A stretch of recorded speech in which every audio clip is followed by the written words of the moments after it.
नमस्ते माधव भैया, बहुत दिनों बाद दिखाई दिए। आज आप बहुत खुश भी नजर आ रहे हो।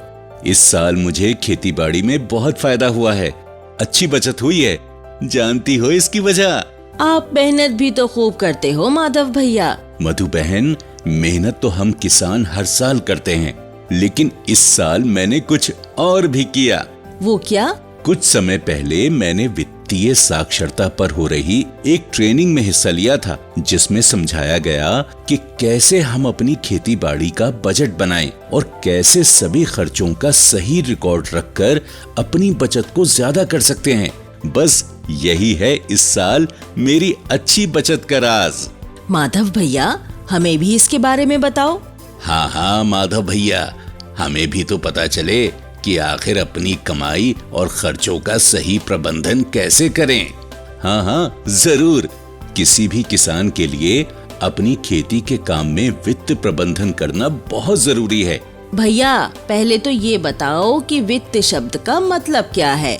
मधु बहन, वित्त धन से संबंधित एक शब्द है जो पैसे के प्रबंधन, सृजन, धन का सही ढंग से उपयोग, निवेश, इससे संबंधित अध्ययन के लिए उपयोग किया जाता है। खास तौर से देखा जाता है कि पैसे कैसे कमाएं और बचत करें और कैसे इसे समझदारी के साथ खर्च और निवेश करें। वास्तव में ये धन के बारे में साक्षरता बढ़ाने का काम है। तो अब साक्षरता का मतलब भी बता दो भाई कमल, अगर कोई भी व्यक्ति किसी भी भाषा को समझकर पढ़ और लिख सकता है तो वो साक्षर माना जाता है। ये एक तरह से पढ़ने, लिखने, सोचने और समझने की क्षमता है, जिससे हम प्रभावी ढंग से किसी बात को रख सकते हैं। इन दोनों शब्दों को जब हम जोड़कर देखेंगे तो हमें वित्तीय साक्षरता का मतलब समझ आएगा। वित्तीय साक्षरता वो ज्ञान है जो व्यक्ति को पैसों के मामले में प्रभावी फैसले लेने की समझ देता है। इसके मूल सिद्धांतों में शामिल हैं विभिन्न प्रकार के खर्चों के लिए बजट और रिकॉर्ड कैसे रखें, अपना पैसा बचाना महत्वपूर्ण क्यों है और इसे कहां जमा करना चाहिए, अपने व्यवसाय को बनाए रखने और विकसित करने के लिए क्रेडिट की समझ, निवेश के निर्णय कैसे करें। माधव भैया, हम जैसे लघु धारक किसान वित्तीय साक्षरता का हिस्सा कैसे हो सकते हैं? मधु बहन, ये अक्सर चर्चा का विषय रहा है और इस बात पर सहमति भी व्यक्त की गई है कि गरीब परिवार धन इसलिए नहीं कमा पाते क्योंकि उनके पास उपयुक्त प्रकार की वित्तीय सेवाओं की कमी रहती है, और सबसे बड़ी कमी है वित्त के ज्ञान का अभाव। प्रबंधन के लिए कुछ महत्वपूर्ण कदम इस प्रकार हैं। योजना बनाना। आप जिस कृषि कार्य से जुड़ने जा रहे हैं उसकी एक एक स्पष्ट कार्य योजना बनाइए। इसमें पूरी जानकारी होनी चाहिए कि अलग अलग चरणों यानी खेत की तैयारी और बुआई से लेकर फसल काटकर बेचने तक क्या क्या करना है। बजट बनाना।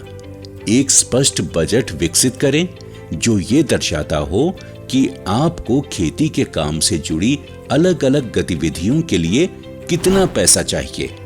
फिर आप ये देख सकते हैं कि आपके पास कितनी बचत है और आपको कितने और पैसों की जरूरत है। रिकॉर्ड रखना। अपने व्यवसाय में वित्तीय प्रबंधन सुनिश्चित करने के लिए उचित रिकॉर्ड जरूरी है। अरे वाह माधव भाई, क्या कुछ और बातों का ध्यान रखना भी जरूरी है? कुछ और भी बातों का ध्यान रखना बहुत जरूरी है कमल भैया। गतिविधियों की समयबद्धता, बजट और उपज की उचित और वास्तविक योजना तैयार करना, कृषि में सही समय पर सही मात्रा में सही तरीके से आदानों का उपयोग, इनपुट और आउटपुट का रिकॉर्ड रखना, जोखिम और अनिश्चितताओं को ध्यान में रखना, योजना और रिकॉर्ड रखने में घर के अन्य सदस्यों, विशेषकर महिलाओं की भागीदारी। माधव भाई, ये महिलाओं को आर्थिक साक्षर होने की क्या जरूरत है? बहुत जरूरत है मेरे भाई। जो महिलाएं पढ़ और लिख सकती हैं वो आत्मनिर्भर हैं। वो घर और खेत में जानकारी और अनुभव के आधार पर निर्णय ले सकती हैं। सबसे पहली बात, लाभ लागत समझ प्राप्त कर वो खेत पर संसाधनों का अच्छा प्रबंधन कर सकेंगे। दूसरी बात, ये उनके निर्णय लेने की क्षमता को बढ़ाएगा। तीसरी और सबसे अहम बात, जब पुरुष और महिला एक साथ मिलकर रिकॉर्ड रखने का काम करेंगे तो अधिक व्यापक जानकारी रखी जा सकती है।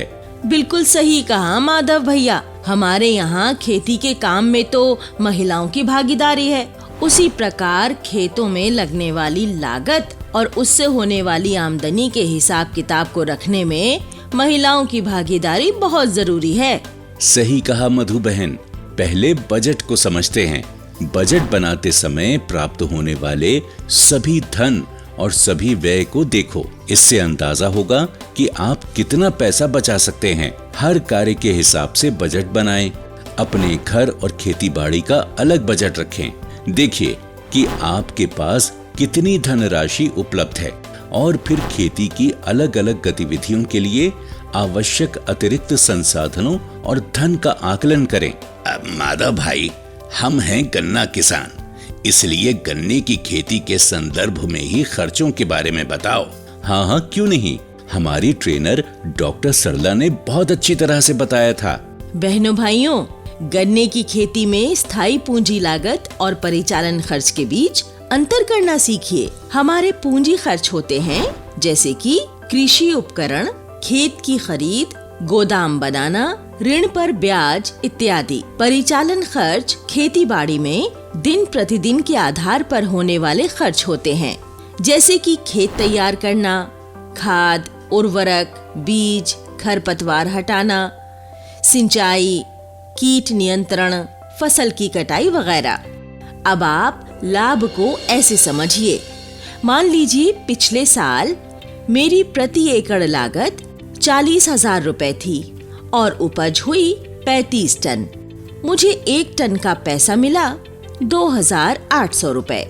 तो उस 35 टन का हुआ तकरीबन 98,000 रुपए, यानी कि प्रति एकड़ मुझे 58,000 रुपए का लाभ हुआ। बहनों और भाइयों, ये तो हुआ आपका ऑपरेटिंग लाभ। अब अगर आप 50,000 रुपए के ड्रिप सिस्टम में निवेश करना चाहते हैं, जो कि अगले 5 साल तक इस्तेमाल किया जाएगा, तो आपको इस पूंजीगत खर्च की सालाना लागत को अपने खर्चों में जोड़ना होगा। 5 साल के 50,000 हैं, तो 1 साल का कितना हुआ? 10,000। तो अब आपका वार्षिक खर्च कितना हुआ? 40,000 में 10,000 जोड़ेंगे तो हुए 50,000 रुपए। तो अब हमारा लाभ हुआ 48,000 रुपए। इसके अलावा अगर आपको कुछ कर्ज चुकाना है तो उस वर्ष के खर्चों में मूलधन और ब्याज भी जोड़ा जाएगा। उदाहरण के लिए मान लें कि आपको एक ट्रैक्टर का लोन चुकाना है। लोन है 60,000 का, जिसे आपने 5 साल में सालाना 10% के ब्याज दर पर चुकाना है। एक बार फिर हम सालाना कीमत निकालते हैं। 5 साल के 60,000 रुपए, तो 1 साल का मूलधन हुआ 12,000 रुपए। 10% के हिसाब से सालाना ब्याज हुआ 6,000 रुपए। तो अब आपकी कुल लागत कितनी हुई? 40,000 जोड़ 10,000 जोड़ 12,000 जोड़ 6,000 बराबर 68,000। और लाभ हुआ 98,000 में से 68,000 निकालें तो हमारा लाभ हुआ 30,000 रुपए। एक उदाहरण के लिए आप दिखाए गए प्रारूप को फसल चक्र से शुद्ध लाभ निकालने के लिए इस्तेमाल कर सकते हैं। ये हमें मदद करते हैं फसल से रेटून तक की ऑपरेटिंग खर्च, कैपिटल खर्चे, उपज और लाभ की प्रवृत्ति समझने के लिए। भाई माधव, सच बताऊं, मैं फसल बेचने के बाद अच्छा पैसा कमाता हूं, लेकिन अपने खर्चों का प्रबंधन नहीं कर पाता। समझ नहीं आता क्या करूं। कमल भाई, मैं महीने के अनुमानित खर्चों में से कुछ पैसा बचाकर अलग निकाल कर रख देती हूँ, जिससे कि दूसरे जरूरी खर्चे पूरे हो सकें, जैसे कि कपड़े खरीदना, बच्चों की पढ़ाई आदि। और हाँ, मेरे भाई तो गन्ने की फसल के साथ अंतर फसल के रूप में आलू, चना या प्याज की फसल भी लेते हैं, जिससे कि उनकी आमदनी बढ़ती है और बचत भी। अंतर फसल लेने में लागत बहुत कम आती है, क्योंकि इसमें केवल बीज का खर्च ही अतिरिक्त होता है। मधु बहन, ये बचत के बहुत अच्छे तरीके हैं, लेकिन हमें ये याद रखना चाहिए कि बचत अधिक से अधिक हो, भविष्य की जरूरतों और निवेश के लिए ये पर्याप्त हो। इसीलिए वास्तविक बचत लक्ष्य रखें। कुल आमदनी में से जब हम अनुमानित खर्च निकालते हैं तो हमें पता चलेगी अनुमानित बचत, और इस बचत को सुरक्षित रखने के वैसे तो कई विकल्प हैं, लेकिन सबसे बेहतर जगह है बैंक। डॉक्टर सरला ने क्रेडिट के बारे में भी बहुत अच्छी तरह समझाया था। क्रेडिट क्या होता है? क्रेडिट का मतलब है किसी वित्तीय संस्थान, समूह या व्यक्ति से नकद पैसा उधार लेना, इस शर्त पर कि भविष्य में निर्धारित समय पर पैसा लौटाया जाएगा। अपने व्यवसाय की लागतों को पूरा करने, पारिवारिक जरूरतों के लिए और अपने व्यवसाय को बढ़ाने के लिए कर्ज की जरूरत पड़ती है। मतलब क्रेडिट का उपयोग हम मजदूरों को काम पर रखने, सामान की खरीद के लिए, फसल कटाई के दौरान और अन्य आपात स्थिति से निपटने के लिए कर सकते हैं। लेकिन उधार लेने में जोखिम भी हैं, क्योंकि जब आप ऋण लेते हैं तो उसे ब्याज के साथ लौटाना होता है, वो भी तय समय सीमा के अंदर। इसलिए किसानों को ये सुनिश्चित करना चाहिए कि उनका खेत संचालन ऐसा हो कि ऋण भी वापस हो और बचत के लिए अच्छा लाभ भी हो। समझ गए। हमें इस बात का खास ध्यान रखना चाहिए कि निवेश के लिए जो लोन लिया है उसे दूसरे कामों में इस्तेमाल ना करें। एक कर्ज चुकाने के लिए दूसरा ऋण ना लें। इसलिए ऋण उपयोग के रिकॉर्ड को बनाएं। इससे आप ये सुनिश्चित कर सकेंगे कि कर्ज का पैसा दूसरे कार्यों में इस्तेमाल ना हो। ये बात बिल्कुल सही है। हाँ मधु बहन, हमारी ट्रेनर डॉक्टर सरला ने रिकॉर्ड रखने के कुछ और भी बहुत फायदे बताए। रिकॉर्ड रखने के और भी बहुत से फायदे हैं, जैसे कि खेत में आय के विभिन्न स्रोत होते हैं, इन सभी का रिकॉर्ड रख सकते हैं। खेती और घर के सभी खर्चों का अलग हिसाब रहता है। इससे ये भी मालूम होगा कि आपकी आय सभी जरूरतों को पूरा करने के लिए काफी है और फसल मौसम के अंत तक कितना पैसा बचाया जा सकता है। बैंकों और अन्य कर्ज देने वालों को आर्थिक स्थिति समझाने में मददगार साबित होता है। इससे खेत में किए गए निवेश का हिसाब रहता है। ये क्लाइमेट स्मार्ट खेती को बढ़ावा देता है। ओह हाँ, क्लाइमेट स्मार्ट खेती का मतलब होता है कि हम वातावरण को ध्यान में रखते हुए उन्हीं तकनीकों को खेती में लगाएं जिनसे कम से कम प्रदूषण और जीव जंतुओं को हानि हो। डॉक्टर सरला ने एक उदाहरण के जरिए क्लाइमेट स्मार्ट और पारंपरिक खेती से होने वाले लाभ और लागत का अंतर समझाया। पारंपरिक के मुकाबले क्लाइमेट स्मार्ट खेती में प्लांट में 64% और रटून में 25% ज्यादा मुनाफा होता है।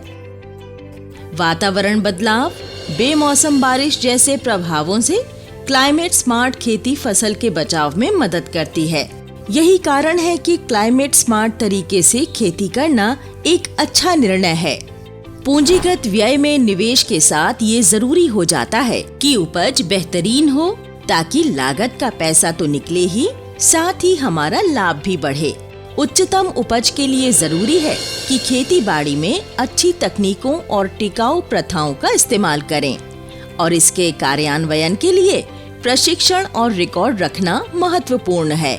मैंने प्रशिक्षण में संसाधनों के कुशल उपयोग के बारे में जो कुछ सीखा उसे अपनी खेती में इस्तेमाल किया।